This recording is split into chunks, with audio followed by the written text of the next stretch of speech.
자, 기억하시죠? 예, 저번 기억하지. 시간에 모네의 작품 인상해돋이로 인상주의라는 게 만들어졌다. 그러니까 정말 그 인상이란 말은 자연의 순간에 빛의 인상 이런 걸 그린 작품들이고 밖에서 그린다는 거, 빨리 그린다는 거 네. 이거 기억하시고 중요한 얘기를 좀 해드릴게요.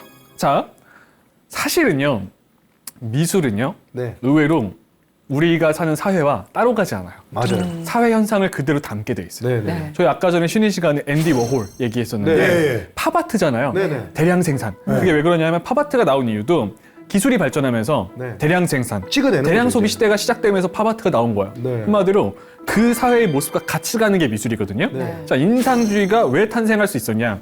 첫 번째는 사진을 얘기해야 사진기. 돼요. 정교하게 그리는 건 끝났죠. 맞아요. 사진이 나오면서 중요한 얘기 하신 거예요. 사진이 등장하면서 사실 예술도 어려워진 거예요.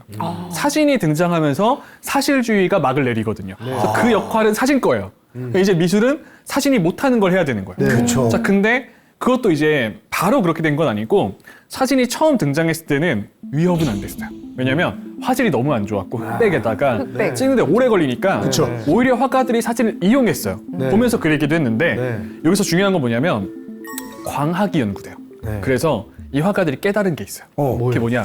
빛을 그리잖아요. 근데 사진을 생각해 보세요. 광학을 네. 빛은 더하면 더할수록 밝아지죠. 밝아지죠. 근데 물감은 섞으면 섞을수록 시큼해지죠. 어두워져요. 이게 문제인 거예요. 이 사람들은 빛을 그려야 되는데 물감을 섞으면 어두워져. 근데 빛을 그려야 돼요. 네. 그래서 어떻게 하냐면 붓터치가 쪼개지기 시작해요. 팔레트가 있잖아요. 네. 그럼 보통 색을 만들잖아요. 네. 뭐 빨간색, 파란색 섞어서 색을 만들어요. 노란색. 그 과정을 건너뛰어요. 그럼 어떻게 하냐? 원색을 팔레트에 짠 다음에 캔버스에 바로 칠해요. 어? 원래 섞여야 될 색을 그 옆에 칠하는 거예요. 어떻게 돼? 멀리 떨어지면 우리 뇌에서 섞이는 거예요. 네. 되게 과학적인 방법이에요. 그러니까 물감을 최소한으로 섞기 시작해요. 그래서 재밌는 게 인상주의 그림들이 몰려있는 공간과 그 전에 물감을 섞던 시대의 그림들을 같이 모아놓잖아요. 네. 똑같은 조명을 쏴도 인상주의 그림이 몰려있는 공간이 훨씬 밝게 보여요. 그림이 밝거든요. 자, 근데 이게 한 이유가 있어요. 근데 어떤 화가가 이런 걸 또 얘기해요. 아, 그래도 캔버스에서 조금 섞인다. 어쨌든 섞일 거 아니에요. 네. 실하니까. 어. 섞이면 안 된다. 그래서 아예 안 섞이게 그린 화가가 있어요. 그 누구시? 사람들을 인상주의에서 한 발짝 더 나아갔다 그래서 신인상주의라고 불러요. 신인상파. 신인상파도 있어요. 자, 그림 하나 보여드릴게요. 네. 이게 신인상주의예요. 오. 야, 이거는 이야. 유명하죠? 네. 보셨죠? 자, 그럼 조르주 세라예요. 신인상주의 하면 이 그림이 가장 유명한데 조르주 세라는요. 아, 그래서 캔버스에 섞인다 안 된다. 그래서 새로운 기법을 개발했어요. 뭐지? 신인상주의는 어떻게 그릴까? 약간 뿌린 거. 신인상주의. 저 사람들은요. 점 찍어 그려요. 점으로. 점이에요. 저기 앞에서 가까이 보면 다 점이에요. 그러니까. 그런 다 느낌이 점 찍은 나네요. 거예요. 물감이 안 섞여요. 빛 입자를 그려요. 그래서 가까이서 보면 점인데 뒤로 갈수록 우리 뇌에서 색이 섞이는 거예요. 그래서 색으로 보이는 거예요. 그리고 사람 모양도 좀 달라 보여. 맞아요. 그러니까 약간 목각 인형 같아요. 좀 뭔가 좀. 그게 왜냐면 점을 찍어서 표현이 안 찍어서. 되는 거예요. 네. 자, 그리고 또 하나 중요한 게 그래서 신인상주의 작가들은요. 작품을 많이 못 남겼어요. 이 작품 그리는데 얼마나 걸렸을 것 같으세요? 한 몇 년 걸릴 것 같아요. 2년 걸렸어요. 2년 동안 점 찍고 있었대요. 근데 점 찍지만 아이고. 눈도 몰릴 것 같아요. 그러니까요. 찍다 보면. 그래서 신인상주의도 있다는 거예요. 그래서 인상주의 때부터 붓터치가 보이는 거예요. 재밌는 얘기 해드리면 오르쉐 미술관 사랑하시잖아요. 네. 그래서 오르쉐 미술관의 위로 올라갈수록 붓터치가 보이는 거예요. 네. 그래서 오르쉐 미술관 꼭대기에 반고흐가 있어요. 마지막에 네. 후기 인상주의. 후기 인상파. 그 이후부터는 현대미술이거든요. 네. 그럼 그 이후 작품들은 퐁피두 센터에 있어요. 현대미술관이고. 이런 식으로 발전을 하는 거예요. 대단하다. 딱 떨어지네. 자, 네. 그리고 또 하나.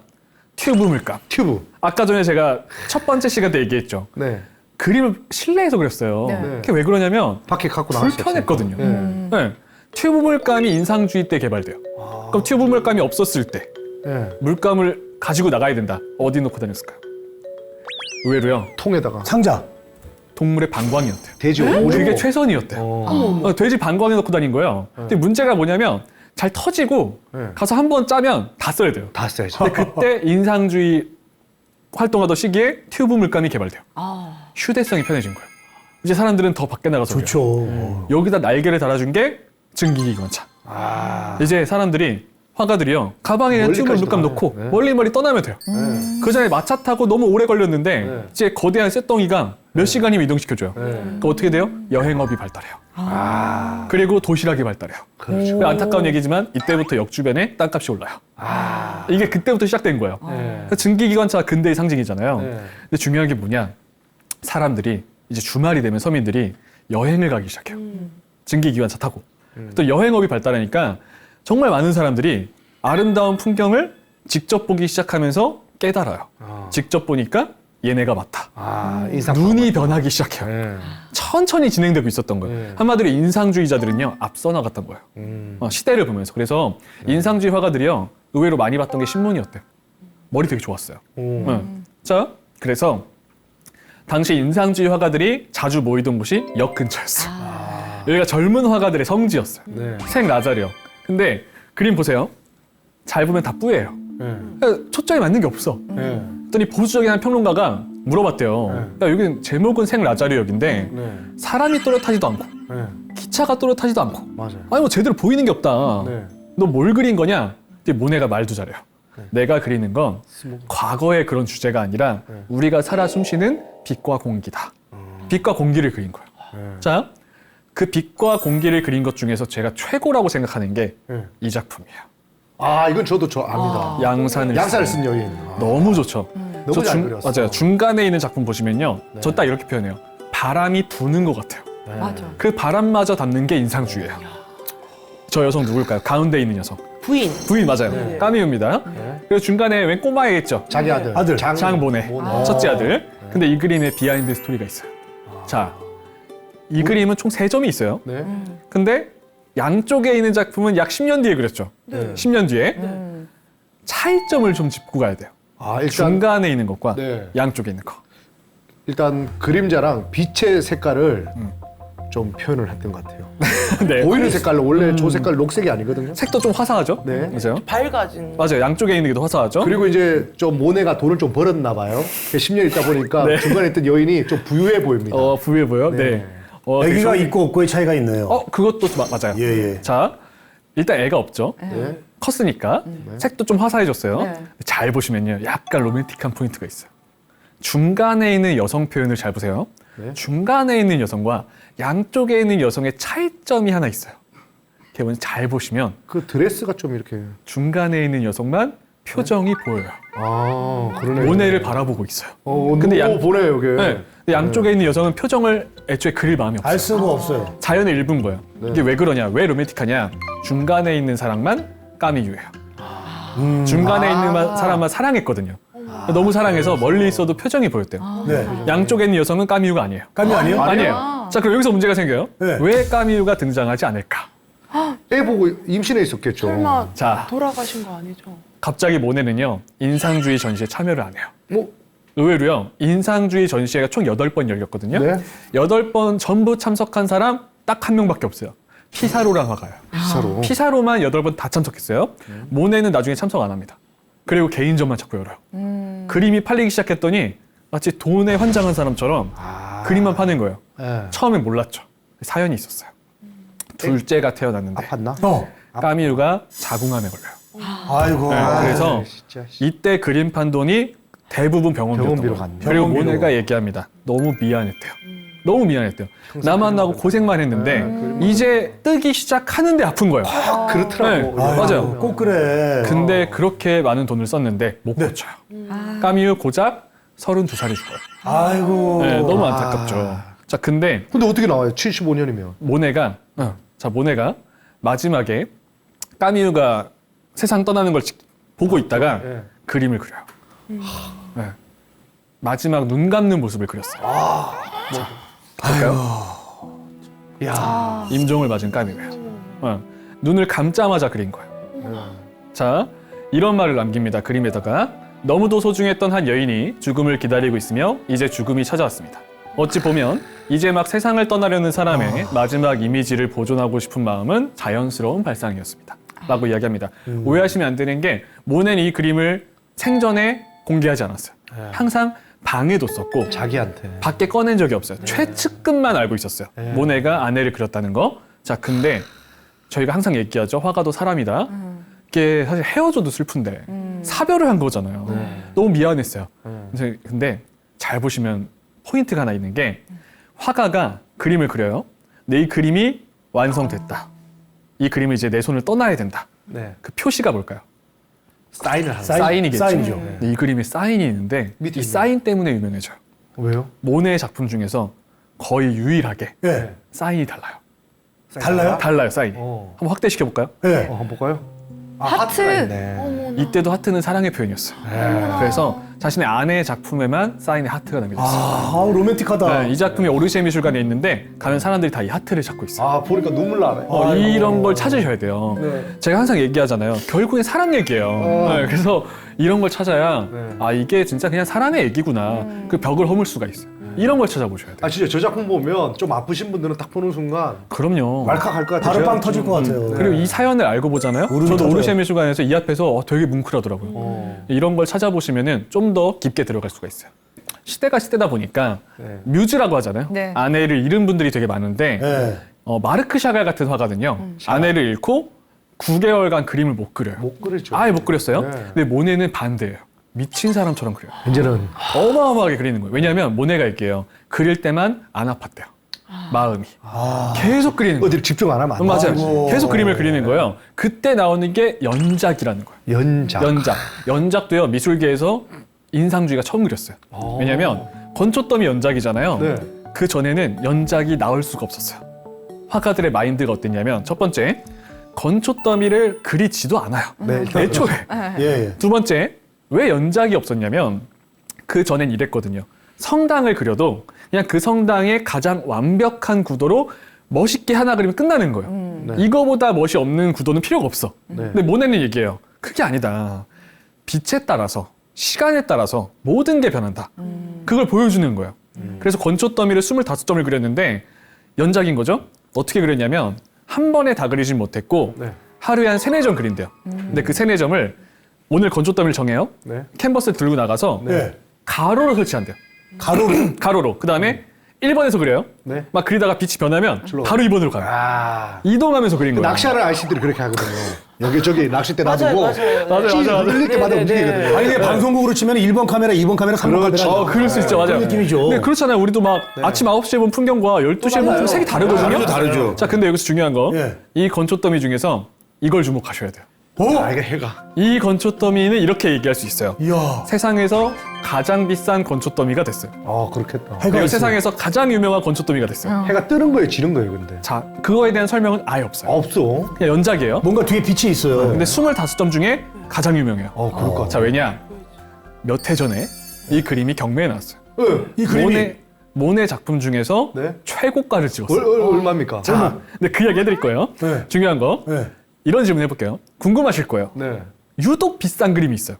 뭐. 그러니까 이 사람이 유명해도 유명한데도 유독 비싼 게 있어요. 네, 맞아요. 자, 비싸지는 몇 가지 포인트를 짚어드리면 네.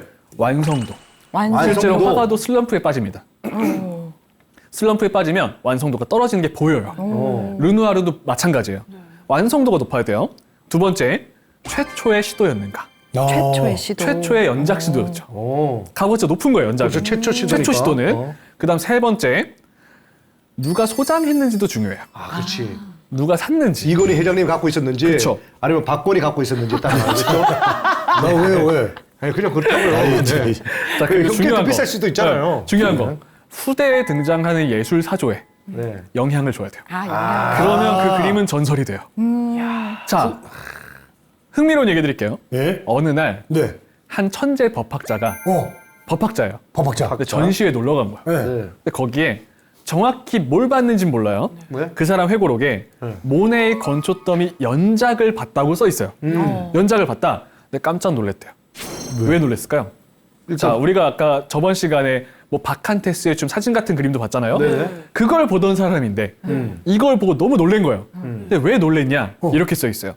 태어나서 처음으로 그림을 보는데 뭘 그렸는지 못 알아봤대요. 아, 이게 뭔지 모르겠다는 거예요. 모르겠다고. 카탈로그를 봤더니 건초더미인 거예요. 네. 너무 놀랬대요. 이게 그 사람한테 충격이었던 거예요. 못 알아보는 걸 처음 겪었으니까 이 사람이 천재였거든요.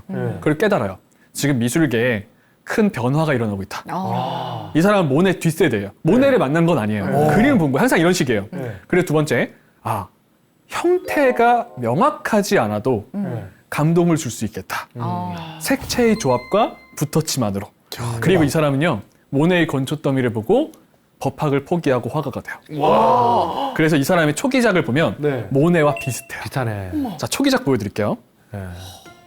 아이 너무 다른데. 왼쪽에, 오른쪽에 있는 게 초기작이에요. 그리고 좀 오른쪽에 있는 게. 이게 초기작이에요. 그럼 잘 보면 비슷하네요. 모네랑 좀 비슷하잖아요. 비슷하네요. 근데 이 화가는 깨달은 게 있어요. 화가가 됐잖아요. 네. 형태를 없애는 걸 자꾸 연구해요. 형태를 어떻게 없앨 수 있을까? 네. 여기다 또 영감을 준 게 음악이에요. 음악. 음악은 눈에 보이지 않지만 사람들을 감동시킨다. 네. 음악처럼 그리기 시작해요. 흘러가네. 이제 시간이 흐른 거예요. 그 다음 나중에 어떻게 되냐? 이렇게 돼요. 이 사람의 이름이 칸딘스키예요. 칸딘스키는 누구냐? 최초의 추상회화로 유명해요. 추상화 들어보셨죠? 칸딘스키요? 칸딘스키. 피카소가 추상하잖아요. 피카소는 추상까지는 아니에요. 아, 그래요? 근데 최초의 추상화가로 기록된 게 칸딘스키예요. 칸딘스키? 근데 칸딘스키가 최초의 추상화를 그린 사람인데 화가가 된 게 모네의 건초더미 때문인 거예요.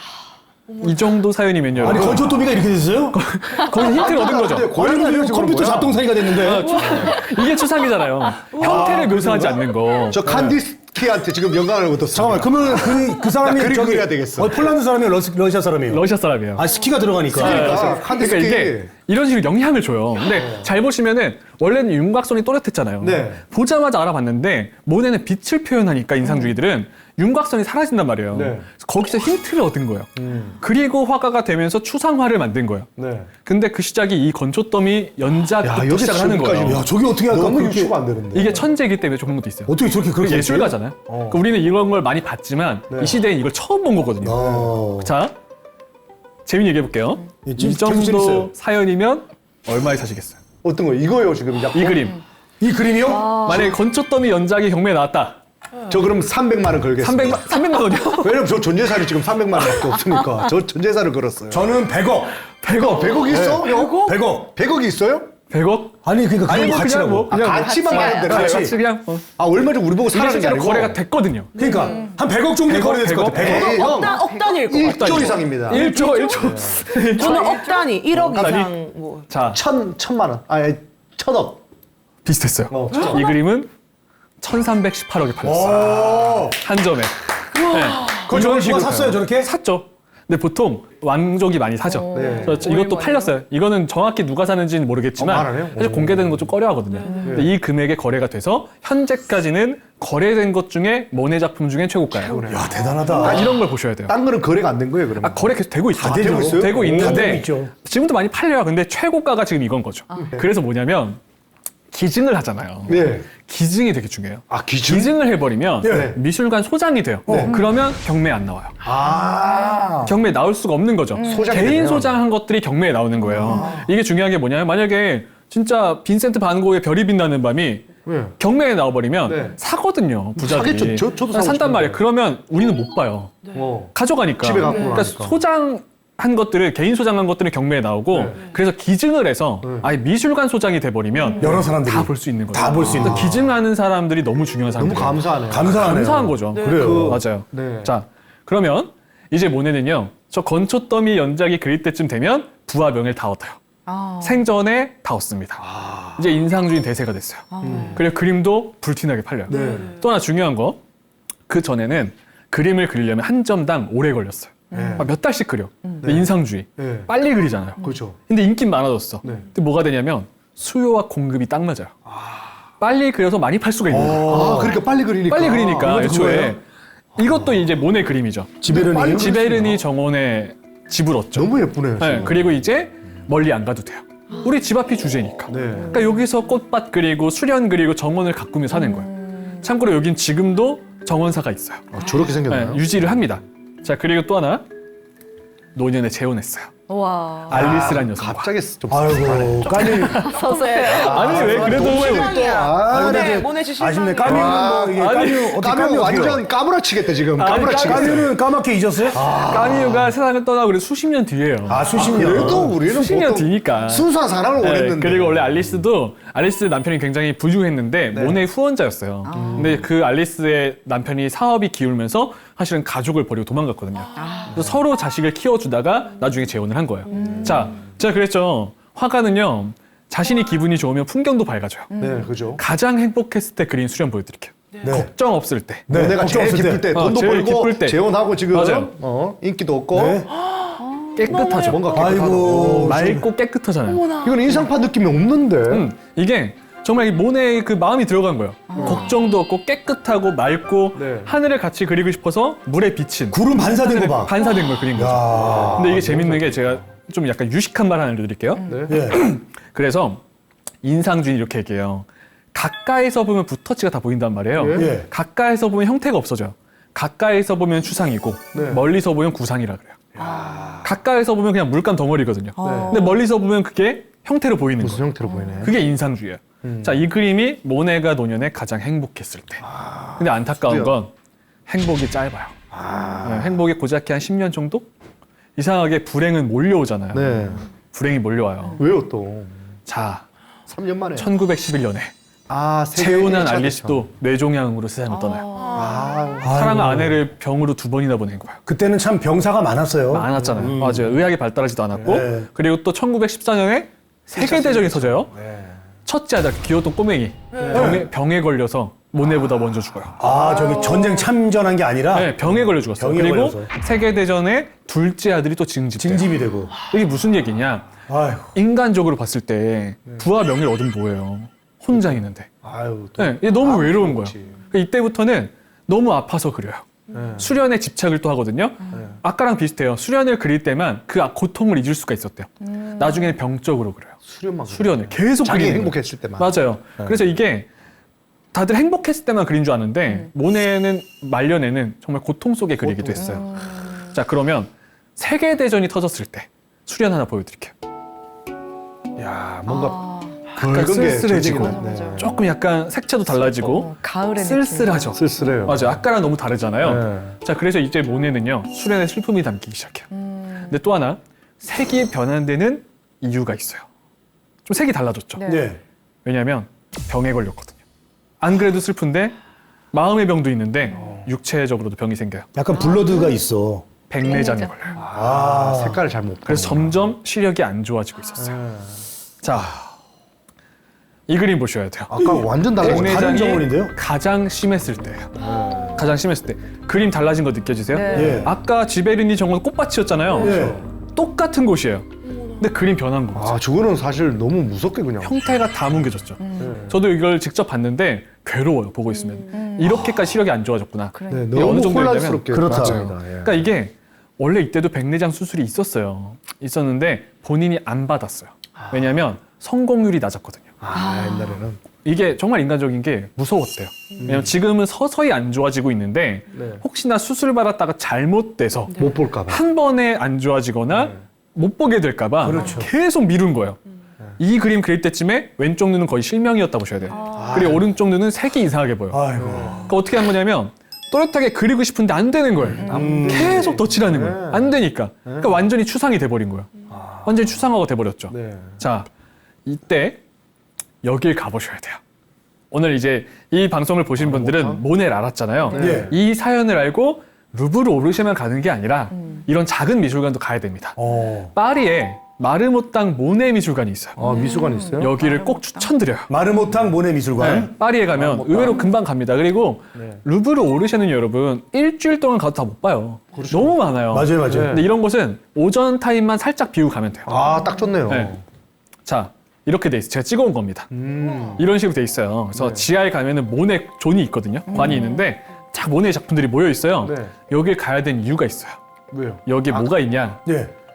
지베르니 첫 저거? 시간에 봤던 인상 해돋이가 있고요. 네. 그리고 방금 봤던 정원. 백내장이 가장 심했을 때의 그림들이 함께 걸려 있어요. 한마디로 여길 가리켜서 모네를 좋아하는 사람들은 여기에 모네의 시작과 끝이 끝이 있다. 있네. 진짜 시작과 끝이. 그래서 오르쉐만 가지 말고 이런 곳 찾아가셔야 돼요. 가야겠네. 왜냐면 진짜 내가 좋아하는 화가는 이런 곳에 가야 진짜 작품을 볼 수 있거든요. 저 모네 작품 저거는 그러면 어떻게 누가 기부한 겁니까? 아니면 어떻게? 기증한 것도 있고 네. 보통 화가가 세상을 떠날 때 가족들이 기증한 게 많아요. 아, 근데 가족이 다 떠났잖아요. 이제 후손들이 남아있죠. 아, 후손들이. 네, 후손들이. 그리고 이제 아까 같은 경우에는 알리스의 자식들.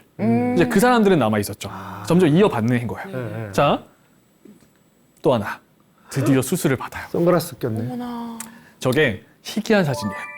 수술 직후예요. 아, 수술 직후에 눈에 빛이 들어가면 안 돼서 네. 눈에 뭘 덮어놓은 거예요. 아 덮어놓은 씌워놓은 거구나. 자, 성공적이지는 않았지만 시력이 조금 회복됐대요. 아이고 다행이네. 근데 사실 눈이 안 보인다는 게 얼마나 무서워요. 네, 맞아요. 일반인도 그런데 폴 세잔 아시죠? 세잔이라고 들어보셨죠? 세잔, 알죠. 세잔이 모네를 이렇게 평했어요. 모네는 눈이다. 이 얼마나 위대한 눈이냐. 다른 화가들과는 더 예민한 눈을 가진 거예요. 그런데 그것 때문에 눈을 혹사시키기도 했죠. 근데 그 눈이 안 보이는 걸 경험한 거예요. 그때 모네는 수술을 받고 나서 이런 얘기를 해요. 다시 아무것도 볼 수 없게 되기 전에 모든 것을 그려야겠다. 그리고 하나 결심해요. 내 인생 최고의 마스터피스. 최고의 작품을 작품 하나 그리겠다. 만들겠다. 걸작을 화가들은 이제 다 마스터피스가 있어요. 어. 그리고 이런 마스터피스는 보통 오르쉐, 루브르 이런 곳에 없어요. 어디 있어요? 단독에 따로 해놓는 경우가 되게 많아요. 자, 그리고 이쯤 되면 모네는 이미 거장이잖아요. 네. 인상주의 대장이었고 리더였고 네. 친구들이 설득을 해요. 프랑스 정부를. 모네가 마지막으로 그리는 작품은 모두가 볼 수 있게 해야 된다. 그리고 모네도 이제 세계대전이 끝났단 말이에요. 네. 그 희생자들을 기리면서 자신의 최고의 작품을 기증하기로 해요. 그리고 그걸 그려요. 자, 그때 마지막에 그린 수련이 이런 식이에요. 1926년작이죠? 26년 12월에 죽습니다. 제가 너무 기대를 많이 했나요? 잘 보세요. 근데 아직은 기대하시면 안 돼요. 이거는 어떻게 걸려 있는지를 보셔야 돼요. 오. 이렇게 보면 감도 안 와요. 네. 이런 식이에요. 네. 자, 이게 지금 어디 있냐? 프랑스 파리에 오랑주리 미술관이라는 곳에 있어요. 오랑줄이. 오랑주리 미술관이 있는데 네. 여기에 저 모네의 마지막 수련을 보겠다고 전 세계에서 다 와요. 그리고 또 하나가 예술가들 우리가 알아줘야 돼요. 제가 얼마 전에 그 바르셀로나에 갔다가 네. 느낀 게 딱 하나예요. 어. 바르셀로나는 진짜 가우디가 다 먹여 살리는구나 아, 라고 생각을 했었어요. 맞아요. 네. 자, 여기 전 세계 사람들이 다 오는데 어떻게 걸려 있는지 볼게요. 보자. 어떻게 천장에 걸렸냐? 붙어 있지 않나? 자 기대하셔도, 오랑줄이 이거 기대하셔도 좋아요. 위에 있을 것 같아요. 아니에요. 이렇게 돼 있어요. 우와. 이렇게 크다고요? 엄청나게 크네. 길어요. 근데 잘 보시면요. 가로로 길잖아요. 네. 가로로 굉장히 긴데 더 자세히 보시면요. 그림이 곡선이에요. 나 소름 돋았어. 휘어 있잖아요. 곡선으로. 네. 저 공간 자체가 원형이에요. 근데 그 원형에 맞춰서 그림이 휘어 있어요. 네. 근데 가로를 엄청나게 길죠. 네. 이게 재밌는 게 뭐냐면 저 앞에 딱 쓰잖아요. 그럼 내 시야에 온통 수련으로 가득 채워지게 돼 있어요. 그래서 저 의자에 앉아서 봐도 되지만 딱 저 앞에 가서 보시면요. 네. 내 왼쪽 시야부터 오른쪽 시야까지 수련으로 가득 채워져요. 가득 차겠네요. 모네가 왜 저렇게 그렸냐? 와. 저건 특수 캔버스예요. 특수 캔버스. 제작을 한 건데 그 전에는 캔버스라는 한계가 있었어요. 그래서 아무리 큰 캔버스에 그려도 잘려요. 네. 내가 본대로 보여줄 수가 없는 거예요. 네. 사람들을 내가 자연에서 본 것처럼 수련에 푹 잠기게 하고 싶었다. 그래서 저렇게 가로로 길게 하면서 곡선으로 만든 거예요. 네. 저 앞에 쓰면요, 진짜 수련에 잠겨 있는 것 같아요. 근데 이게 이런 화가들이 몇 명 있어요. 예를 들면은 혹시 들어보셨을지 모르겠는데 마크 로스코라는 화가가 있어요. 마크 로스코는 네. 색면회화라고 해서 아예 색으로 한 면을 다 칠해요. 네. 추상화가인데 근데 사이즈가 굉장히 크거든요. 근데 그 사이즈가 크니까 가끔 사람들은요 본능적으로 멀리서 보려고 그래요. 근데 그것보다도요 그 마크 로스코라는 화가는 자신의 작품을 볼 때 작품과 40cm 떨어져서 보라 그랬어요. 우와. 딱 그 앞에 쓰게 되면은 맞아요. 그림이 완전히 푹 잠기잖아요. 네. 그렇게 되면은 새로운 공간이 생겨요. 내 빈 공간이 사라지면서 그림과 다 색이 만들어주는 공간이 생기거든요. 네. 그런 화가들이 있어요. 이것도 코앞에서 보면 완전히 수련 앞에 있는 것 같아요. 자, 이런 공간이 두 공간이 있어요. 어, 또 있어요? 이렇게 두 공간이 있습니다. 근데 잘 보세요. 여기도 모르고 가면 감동 못 해요. 네. 알고 가야 돼요. 자, 모네가 부탁했어요. 백색의 벽에 걸어라. 네. 공간이 주는 분위기 무시 못 하거든요. 네. 자, 또 하나 다시 보여드릴게요. 잘 보세요. 여기 가신 분들이 놓치는 포인트가 있어요. 뭐예요? 여기 오랑주리에 가면은 이것만 있는 건 아니고요. 네. 다른 층에 다른 작품들도 있어요. 다른 화가들 거. 그걸 보다가 여길 딱 들어가잖아요. 그럼 첫 느낌이 예민한 분들은 느껴요. 뭔가 어둡다고 느껴질 수 있어요. 어. 약간 어둡다고 느껴질 때가 있어요. 왜일 것 같으세요? 자연각? 딱 맞추셨어요. 잘 보시면요. 수련을 비추는 인공 조명이 하나도 없어요.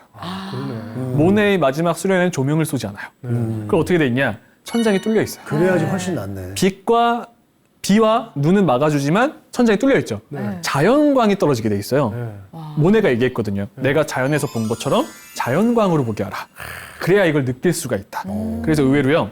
오르세 미술관에 가도 잘 보면은 모네의 수련에는 조명을 안 쏘는 게 꽤 있어요.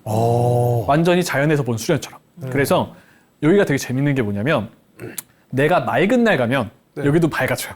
공간 자체가. 그러네. 내가 흐린 날 가면 여기도 흐려져요. 네, 비 오는 날. 네. 그리고 또 하나가 여기는 굉장히 조용해요. 왜냐하면 모네가 얘기했거든요.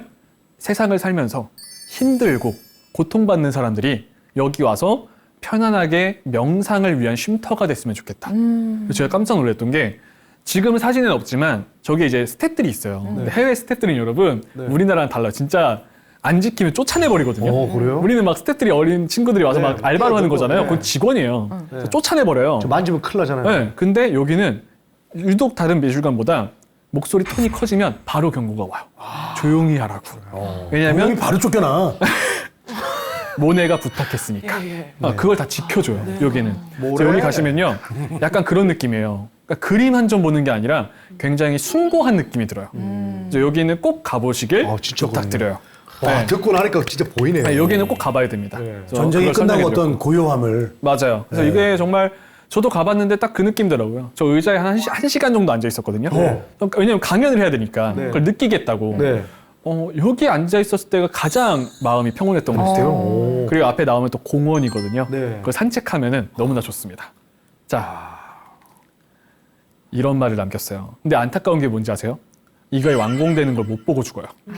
작품만 남겨놓고 세상을 떠난 거예요. 그래서 모네의 친구가 대신 전해줘요. 모네는 이곳이 전시회를 찾아오는 사람들이 잔잔한 물의 휴식을 느끼며 일상의 피곤과 긴장을 풀어낼 수 있는 평화로운 명상을 위한 쉼터가 되기를 바랬다. 네. 그래서 여기는 딱 그 공간이에요. 그래서 아까도 얘기했지만 그 화가의 마스터피스는 보통 따로 전시돼 있어요. 그런 곳을 찾아가시면요, 진짜 그 화가의 여정을 따라갈 수가 있는 거죠. 자, 그러면 이 말을 들려드리고 싶었어요, 마지막으로. 자, 모네가 한 말입니다. 프랑스 예술가들이요, 받는 최고의 훈장이 있어요. 레지옹 도네르 훈장이에요. 이 훈장을 수여받으면 그 사람 예술 인생이 인정받는 거예요. 르누아르도 받았어요. 네. 근데 모네, 전 참 놀랬던 게 거절했어요. 받을 자격이 없다. 그러면서 이런 말을 남겼죠. 난 위대한 화가도 위대한 시인도 아닙니다. 제가 아는 거라곤 자연에서 느낀 것을 표현하기 위해 그저 최선을 다했다는 것뿐입니다. 이 말을 남겼어요. 그리고 현재 프랑스 파리에는 이 모네를 보기 위해서 전 세계 사람들이 다 모여오고 있죠. 네. 모여오고 있고, 또 하나 장례식 일화가 있어요. 유명한 일화가 있는데 네. 저번 시간 기억하실지 모르겠는데 네. 인상주의는 검은색을 싫어한다고 했잖아요. 네. 모네의 장례식 도중에 모네를 몰랐던 사람들이, 장례 절차를 치르는 사람들이 모네의 관에 검은색 천을 씌워요. 아하. 그때 모네의 지인들이 깜짝 놀라면서 네. 모네 인생에 검은색이란 없다. 없다. 하면서 꽃무늬 천으로 마지막 관을 덮어준 일화가 되게 유명해요. 그리고 마지막에 세상을 떠나게 되죠. 네. 자, 그래서 오늘 모네를 알아봤는데 제가 얘기하고 싶은 건 이런 거예요. 그러니까 화가들이 우리가 볼 때는 그저 정말 우리와 다른 사람이고 네. 뭔가 특별한 사람일 것 같고 그렇게 생각하지만 그래서 거리감이 생긴단 말이에요. 근데 막상 한 명 한 명 들여다보면 다 똑같아요. 다 똑같고 이런 인생을 살았기 때문에 거장이 된 거예요. 저한테 누가 물어본 적이 있어요. 책을 썼는데 질문이 왔어요. 북토크 때. 아니 왜 이렇게 화가들은 하나같이 힘들게 살았냐. 근데 저는 질문이 잘못됐다고 생각해요. 힘들게 살았기 때문에 거장인 거예요. 그러지. 네. 사람들은 스토리에 감동받거든요. 모네도 마찬가지예요. 사실 그림을 잘 그린다고 유명해지는 게 아니에요. 세계적으로 거장이 되는 게 아닙니다. 스토리예요. 이런 힘든 생활을 하면서도 인상주의, 새로운 그림을 그렸고 그러면서도 또 나중에 추상미술에 영향을 줬고 또 마지막에는 힘들게 사는 사람들을 위해서 수련으로 감동을 주고 이런 인생이 종합되기 때문에 그림도 비싸지고 거장으로 평가받는 거예요. 한마디로 어떤 그림이 비싸잖아요? 그럼 그 그림 값을 생각하면 안 돼요. 그 그림 값이 아니라 이 사람 인생을 평가하는 거예요.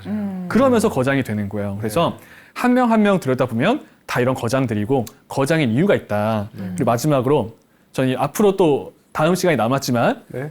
앞으로 들려드릴 화가들도 이렇게 표현하고 싶어요.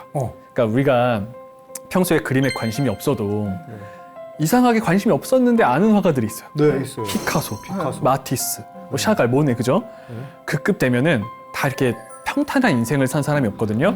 그래서 이들의 공통점을 하나 얘기하면 앞으로 계속 들려드릴 거지만 예. 딱 이 말로 엮을 수 있을 것 같아요. 네. 그럼에도 불구하고 그럼에도 불구하고 자신의 신념을 완성시킨 게 화가들입니다. 그런 사람들이 거장이고 그래서 이렇게 2시간에 걸쳐서 모네 이야기 해드렸는데 다음 시간에도 또 재밌는 화가 이야기가 준비되어 있거든요. 다음 시간에 또 새로운 화가 이야기로 뵙겠습니다.